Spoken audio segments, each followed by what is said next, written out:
जय हिंद दोस्तों, मैं आपका दोस्त पंकज आपका स्वागत करता हूं अपने छोटे से यूट्यूब चैनल पर। बच्चों, जवाहर नवोदय विद्यालय का पेपर हो चुका है और बच्चे बहुत परेशान हो रहे हैं कि सर हमारे इतने नंबर बन रहे हैं, हमारा सिलेक्शन होगा या नहीं होगा। बच्चे परेशान ना हों, ठीक है बेटा। जिनके नंबर अच्छे बन रहे हैं वो भी टेंशन ना लें, और जिनके नंबर अच्छे नहीं बन रहे हैं तो वो भी टेंशन ना लें। बेटा, जवाहर नवोदय विद्यालय ही सब कुछ नहीं होता है, ठीक है। तो आपका जिनका सिलेक्शन ना हो वो भी दिक्कत में ना है, ठीक है बच्चों। तो कितने पर सिलेक्शन होगा, कितने पर नहीं होगा, उससे पहले मैं आपको बता दूं कि हमारा ये अपना उत्तर प्रदेश में प्यारा सा नगर है। आपकी एक डिस्ट्रिक्ट है हाथरस, वहाँ पे हमारा एक नगर है सासनी।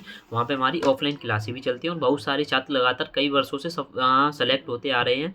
और दूसरी बात मैं आपको ये बता दूं, मेरे खुद घर में सभी छोटे बहन भाई, ठीक है, सभी छोटे बहन भाई जवाहर नवोदय विद्यालय में सेलेक्टेड हैं। तो किसी दिन मिलाते हैं आपको उनसे, ठीक है। और एक वीडियो डाल देंगे कि ये हमारे सभी छोटे बहन भाई जवाहर नवोदय विद्यालय में सेलेक्टेड हैं, ठीक है। तो उसके बाद अब मैं आपसे बात करने जा रहा हूँ बेटा, कितने नंबर पर सिलेक्शन होगा। बच्चों की कमेंट आ रही है, सर हमारे 85 नंबर बन रहे हैं, 100 में से 90 बन रहे हैं, 92 बन रहे हैं। तो बेटा, इस बार नवोदय विद्यालय का लास्ट ईयर से पेपर थोड़ा सिंपल आया था। हाँ, ये बात बच्चों सही है, आपको थोड़ा वैसा लगेगा। इस बार थोड़ा सिंपल पेपर आया था जवाहर नवोदय विद्यालय का। हिंदी तो बेटा पिछले साल के अकॉर्डिंग बहुत सिंपल आई थी, ठीक है। पिछली साल तो मतलब ऐसी हिंदी दी थी कि पूछो ही मत। एसएससी जीडी की लेवल की हिंदी दी थी, जो आपका आर्मी वगैरह का पेपर होता है उस लेवल की, ठीक है। यूपी पुलिस मान लो उस तरीके के जो गद्यांश आते हैं, इन पेपरों में ऐसी हिंदी दी थी। पर इस बार तो बेटा सिंपल आई है। तो बेटा हिंदी में तो मान लो आपके 2 से 3 नंबर कट सकते हैं, ठीक है। उसके बाद आपकी आकृति भी थोड़ी, हाँ ठीक है, 2-3 आकृति मैं ऐसी मान सकता हूँ थोड़ी कठिन थी, ठीक है बच्चों। 2 से 3 आकृति मान सकता हूँ। तो बेटा मेरे पास पेपर भी है, मैं 1 मिनट दिखाता हूँ आपको। हाँ, 1 मिनट बच्चों निकाल रहा हूँ पेपर, ठीक है। ये यहाँ जवाहर नवोदय विद्यालय का बेटा, ये अभी चेक कर रहा था मैं। ये पेपर है अपना, यही है ना बच्चों, ठीक है। देखो दिख रहा होगा सभी को, यही पेपर है, ठीक है।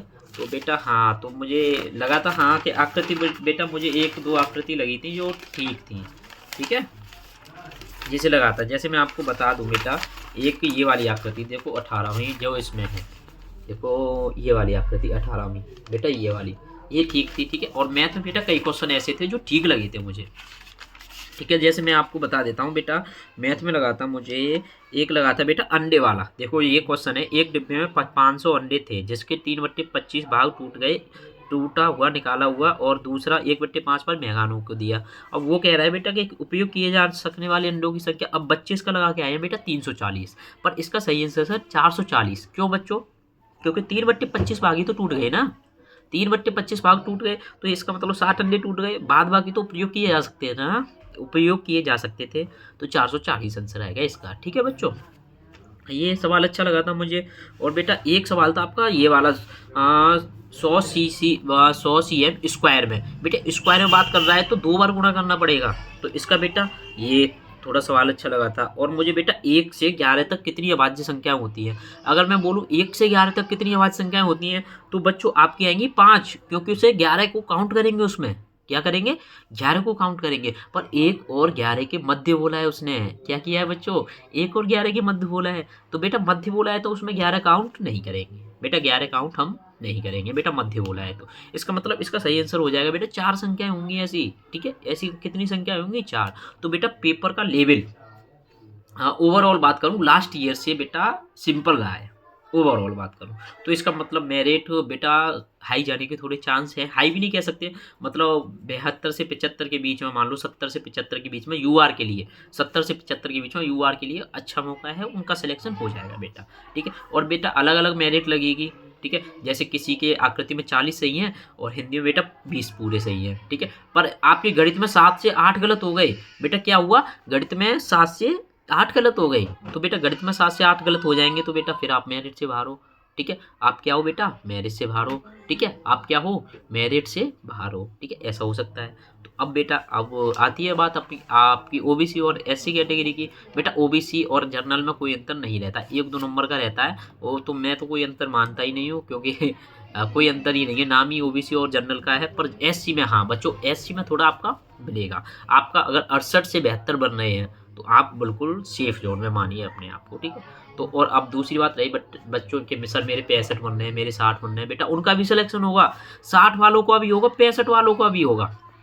अब कैसे होगा बेटा, कैसे होगा? तो बेटा इसके लिए पहली मेरिट आती है, पहली आपकी लिस्ट आती है, ठीक है बेटा, पहली लिस्ट आती है आपकी, हाँ पहली लिस्ट आती है। उसके बाद आपकी सेकंड लिस्ट भी आती है, जिसे हम वेटिंग लिस्ट कहते हैं, सेकंड लिस्ट भी आती है बेटा, हाँ वेटिंग लिस्ट कहते हैं बेटा। पहले 68 वाले तक ले लिए नंबर, फिर उसके बाद सेकंड लिस्ट में बेटा 65 66 वाले लिए जाते हैं, 64 वाले तक लिए जाते हैं। उसके बाद क्या होता है बेटा, थर्ड वेटिंग लिस्ट आती है, थर्ड लिस्ट और आती है। जैसे डॉक्यूमेंट वेरिफिकेशन में जो बच्चे बाहर हो जाते हैं, उन्हें तो 80 सीटें पूरी करनी है अपनी, तो बेटा जो बच्चे डॉक्यूमेंट वेरिफिकेशन में बाहर हो जाते हैं बेटा, उनके लिए भी सीट आती हैं।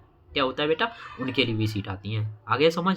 तो बेटा तो उनका भी सिलेक्शन आप ये मानिए कि हाँ बेटा सिलेक्शन 60 वालों का भी होगा, ठीक है। और बेटा और मैं यही कहूँगा बेटा, पेपर का लेवल इजी था, ज़्यादा हार्ड नहीं था। मैथ में 3 क्वेश्चन मुझे ऐसे लगे थे हाँ बच्चे नहीं कर पाएंगे, जो गलत कर सकते हैं बच्चों, ठीक है। हिंदी में मैं 2 मान सकता हूँ, ठीक है, और आकृति में आप 2 मान के चलिए। तो ओवरऑल आपके 7 क्वेश्चन बन रहे हैं कि हाँ 73 से 74 स्कोर होना चाहिए, और अच्छा स्कोर भी है, ठीक है बच्चों। मिलते हैं नेक्स्ट वीडियो में। जय हिंद, जय भारत।